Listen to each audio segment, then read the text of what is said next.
அப்பன் முருகருக்கு தொடர்ந்து பிரச்சனைகள் வந்துகிட்டே இருக்கு. கருப்பை பார்க்க வெக்கேஷனுக்கு போனவங்களாம் வெக்கேஷனை முடிச்சுட்டு திரும்ப முருகர்கிட்டே வந்துட்டாங்க.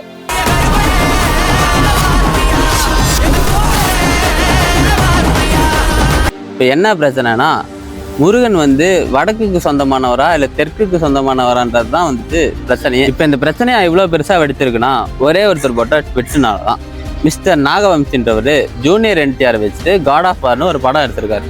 அந்த படத்துக்கு ப்ரொமோஷன் பண்ணுறதுக்காக போட்ட ஒரே ஒரு ட்விட்டுனால தான் இவ்வளோ பெரிய பிரச்சனை வெடிச்சிருக்கு. Born in north, forged in heartland, worship in south. அதாவது நார்த்தில் பிறந்து அதுக்கு மிடில் வளர்ந்து சவுத்தில் கடவுளாக எல்லாராலையும் கும்பிடப்படுறாரு அப்படின்ற மாதிரி போட்டிருக்காரு. அதுதான் இப்போ இவ்வளோ பெரிய பிரச்சனைக்குமே காரணம். இதே பார்த்துட்டு நம்ம ஆளுங்க சும்மா இருப்பாங்களா? அது எப்படி தமிழ் கடவுள் முருகரை நீங்கள் பார்ன் இன் நார்த்னு போடுவீங்கன்ட்டு நிறையா பேர் சோசியல் மீடியாவில் அடிச்சுக்கிட்டு இருக்காங்க. முருகன் காலத்தில் கிறிஸ்தவம் இஸ்லாம்லாம் இருந்ததா? உங்களுக்கு புரியுது இல்லை? எங்கள் சமயம் சைவம். நாங்கள் சிவன் முருகனை கும்பிட்ற சிவசமயம், சைவ சமயம். இதுக்கு நடுவில் தனுஷ் D/V அப்படின்ற காம்போவில் ஒரு படம் நடிக்கிறதா ஒரு போஸ்டர் வந்திருந்தது.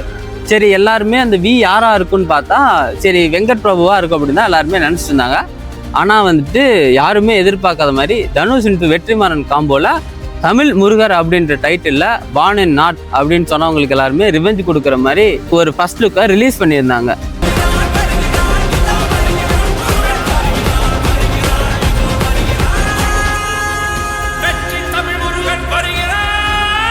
போன வாரம் கருப்பை பார்க்க வெக்கேஷனுக்கு போனவங்களாம் இப்போ வெக்கேஷனை முடிச்சுட்டு மறுபடியும் முருகன் கிட்டே திரும்பி வந்துட்டாங்க. ஆனால் பாவண்டா அந்த முருகர்.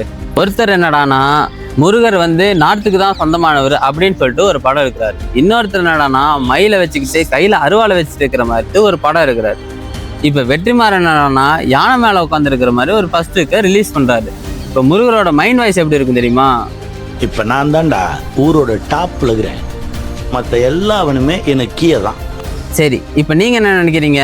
முருகர் நார்த்துக்கு சொந்தமானவரா இல்லை சவுத்துக்கு சொந்தமானவரான்றதை கமெண்ட்டில் சொல்லிட்டு போங்க.